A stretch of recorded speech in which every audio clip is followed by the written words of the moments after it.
Yeah. What's going on, Goofy Gamers? I'm here with... Ben Tamarkin. And what'd you do this weekend? We top 64 at the NAWCQ. And what deck did you play? Played Fiend Link. And how comfortable did you feel with it? How comfortable did I feel? Very. All This right. deck's amazing. I love it. All right, let's get into it. So it's a 42 card main. Just gonna go through some of the engines real quick. The first engine is this 5-card Beckoning Beast engine. This was some of the best starters in your deck. Opening these 4, very, very good. This card's a little brick you need to play to start off this guy if you start with this spell. This is a lot of your recursion and follow-up. This package is insane. It's like full board by itself. All these guys, other 0/0 fiends. We got 3 Samsara and 2 Gravescormer. No notes. I actually, hilariously, I opened this. First time I opened this yesterday was round 9. Did not see it often. I had to do mostly 1-card like Fiendsmith combos.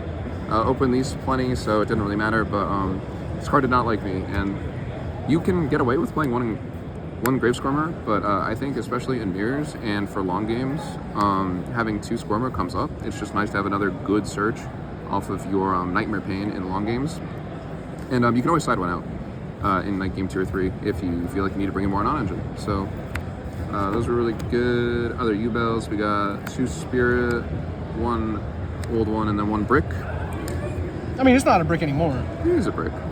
I open this card a lot, and it's a -1 if you open it, which is not ideal. It just goes back into your deck, or you have to summon it from hand. And yeah, I'm not crazy about this card, but you have to play it, and I like this ratio. I've seen lists that play 2 Yubel just to make the Verudrus more easily. I think that's unnecessary. The combo makes Verudrus so easily with 1 card anyway that I think you can get away with 1, and that you should just do 1. So I really like this ratio a lot. And I opened Terra Incarnate a ton, so minus. Onto the good new stuff. We have the Fiendsmith. Oh, this guy's rich. Yeah, this package is wild. This package is so insane. This lets you turn any 2 fiends into an Appaloosa Verudrus with Phantom Yubel and the Link 2 coming back, the Unchained guy coming back. So like this stuff existing just gives you a crazy end board like every single time. Pretty much all these cards are good to open. This one's obviously the worst, but even then it's still not that bad. Like it's still a really good normal summon a lot of the time. So now with a looming ban list coming out, do you think anything inside the Yubel decks is going to be hit, or? I mean, it would be speculation if I said anything. Well, that's what we're here for. And I have no idea. No, I guess it depends on how well this deck does this weekend. I don't think it was like crazy well represented, so maybe not. I don't think they're gonna hit this. I don't think they need to hit anything in here. I think it's still worse than Snake Eye. But makes sense. yeah, I mean, this stuff probably should at some point, but it's too soon. I don't think it will. I agree. And then the last Fiend is 1 Shavara engine requirement. You have to play it. It's very good. I wouldn't play the deck without this stuff. And the last Monsters was the only hand trap that I played in the main deck, which is 3 Fiendsmith. Okay. I took a board breaker approach, and if we want to just like go through the rest of the non-engine, it was 3 Fiendsmith, 3 Chalice, 3 Droplet, 3 Chalice, 3 Eclipse, and then the 1 Callbind.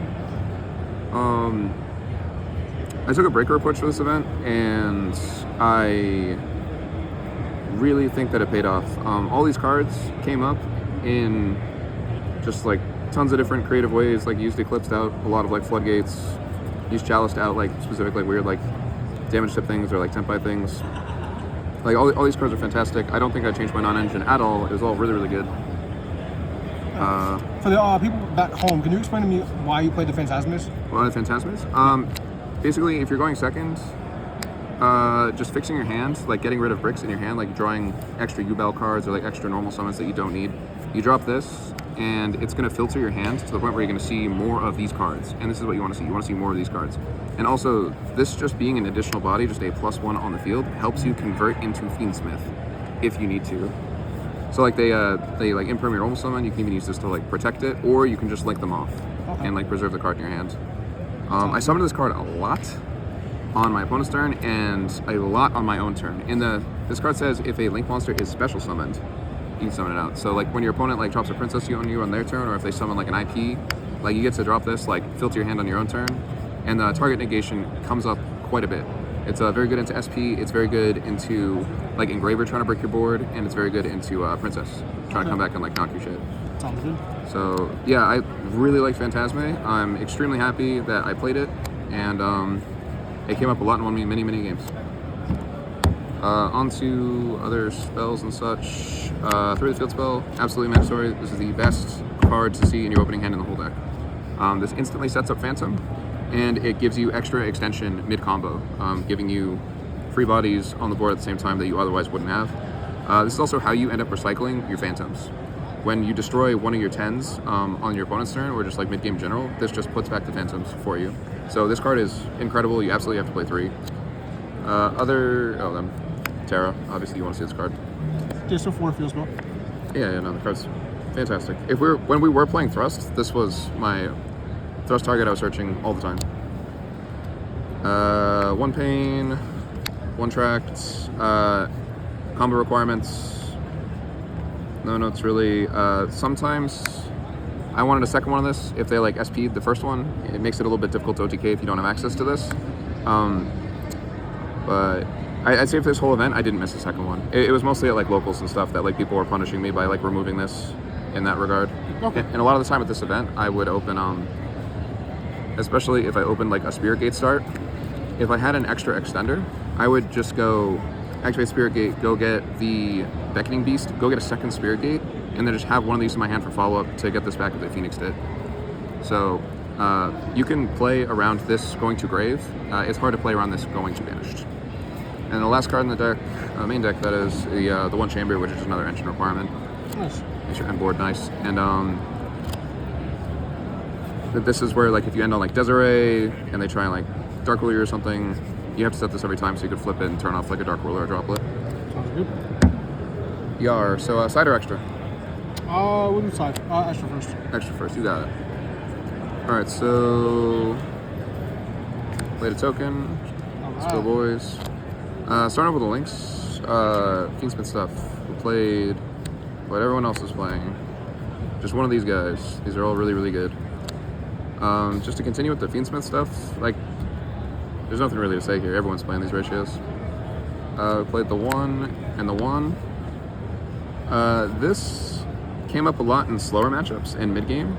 I didn't play Caesar, and I didn't play, what was the other card this week? Like, Third Phantom, like, played this instead. It didn't come up terribly often, but I'm glad we had it, and it won me my stun matchup.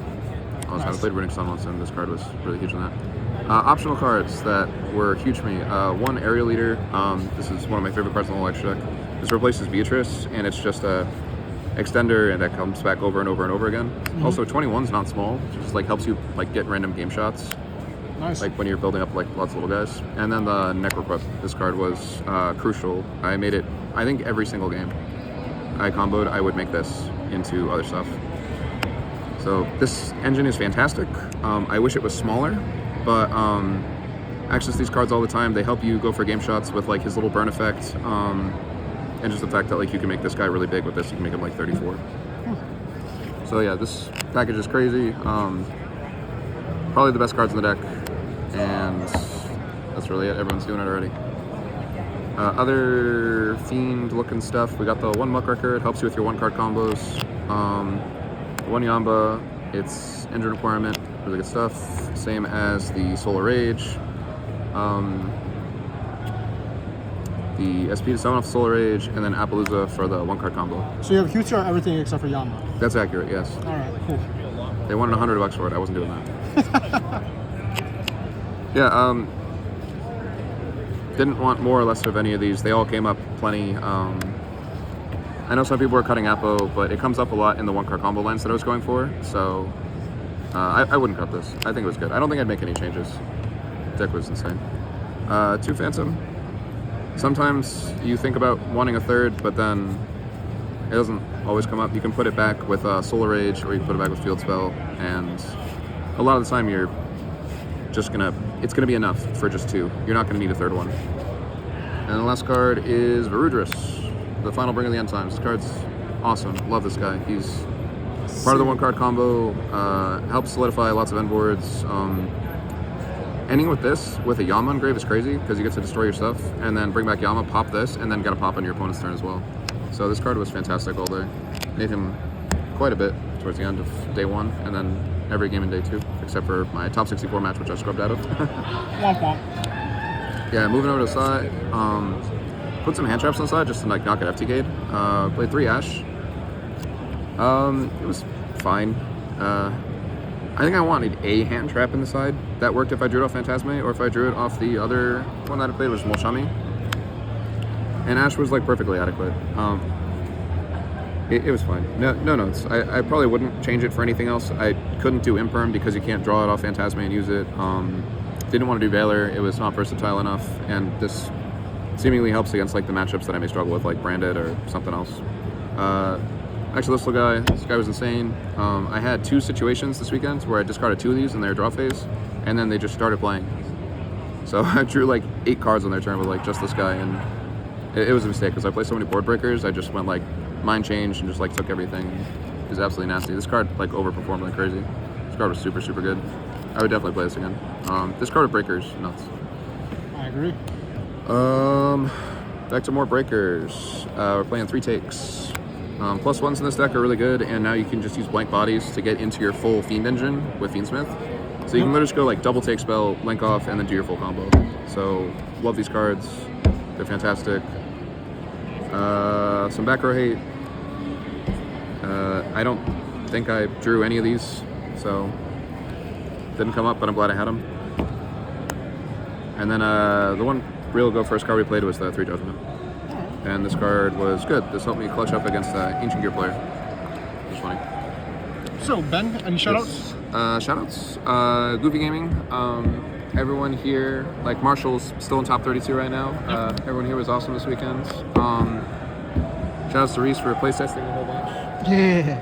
Got knocked out day 1, but was still a huge support. We suck. Hey, you got knocked out day 1 too. Shut the fuck up. I said we. Yeah, there you go. Okay. Shoutouts to Brad.